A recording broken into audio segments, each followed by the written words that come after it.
Jaksa penuntut umum menyatakan banding atas putusan Majelis Hakim Pengadilan Negeri Jambi yang menjatuhkan vonis penjara seumur hidup terhadap Helen Dian Krisnawati. Vonis dibacakan dalam sidang yang digelar Jumat 1 Agustus 2025. Helen Dian Krisnawati merupakan bandar besar narkoba di Provinsi Jambi. Majelis Hakim yang diketuai Domingus Silaban menyatakan Helen terbukti sebagai pengendali utama peredaran narkotika di Provinsi Jambi. Terdakwa dinilai berperan aktif dalam mengatur, mengendalikan, dan menyembunyikan jejak peredaran sabu dan ekstasi bersama 2 orang rekan lainnya. Namun putusan seumur hidup yang dijatuhkan hakim dinilai jaksa tidak sebanding dengan perbuatan terdakwa yang sebelumnya dituntut hukuman mati. Asisten Intelijen Kejaksaan Tinggi Jambi, Nopi Tesout menegaskan, banding diajukan karena perbuatan Helen dianggap merusak masa depan bangsa dan bertentangan dengan kebijakan Presiden dalam memerangi narkoba. Terkait dengan putusan Pengadilan Negeri Jambi yang memutuskan pidana penjara seumur hidup buat terdakwa Helen, maka kami dari Kejaksaan menentukan sikap bahwa akan melakukan upaya hukum. Dalam ini proses upaya hukum banding sedang dilakukan. Kenapa ini dilakukan? Karena terjadi perbedaan antara tuntutan dari jaksa penuntut umum dengan putusan hakim. Bukan kami menolak, tapi kemudian kan putusan hakim kami minta untuk diuji karena tidak sesuai sebagaimana tuntutan dari jaksa penuntut umum. Hal ini juga akan senada dengan pelaksanaan program pemerintahan Prabowo dalam Asta Cita, diantaranya bahwa untuk perkara narkotika dan judi online ini harus maksimal.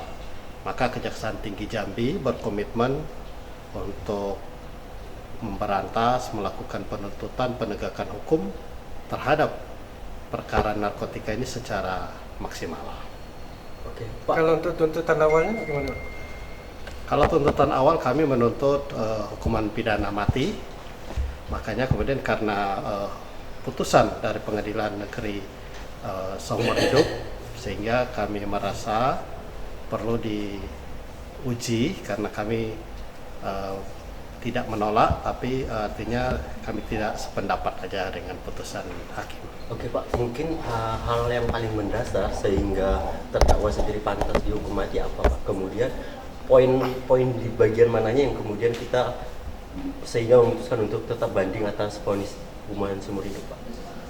Berdasarkan fakta-fakta yang terungkap di persidangan bahwa memang ternyata terdakwa mengendalikan peredaran narkotika di wilayah Jambi. Nah, ini kan berkaitan juga dengan beberapa terdakwa yang dalam berkas terpisah, yang ada yang sudah diputus, tapi ada juga yang masih sedang dilakukan penuntutan. Nah, poin pentingnya bagi kami perbedaan antara apa yang kami tuntut hukuman mati dengan putusan seumur hidup. Yes.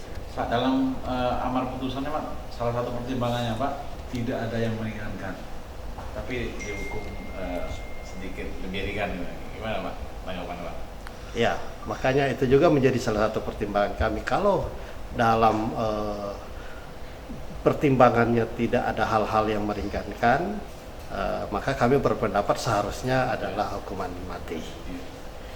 Pak Sintel terkait fakta persidangan yang dimana tidak ada ditemukan barang bukti langsung yang berkaitan dengan terdakwa ini, kalau pandangan dari jaksa bagaimana Pak? Gimana? Pandangan dari jaksa soal fakta persidangan yang menyatakan bahwa tidak ada barang bukti yang berkaitan langsung dengan terdakwa. Kalau barang bukti berkaitan langsung dengan terdakwa, dalam barang bukti sebenarnya ada, cuman memang dalam perkara ini kecil. Dalam perkara ini khusus untuk terhadap dia ya. Proses banding saat ini tengah berlangsung dan akan dilanjutkan ke Pengadilan Tinggi Jambi. Jaksa berharap putusan di tingkat banding dapat mengakomodasi tuntutan hukum mati bagi terdakwa. Wiradani Damanik, Kompas TV Jambi.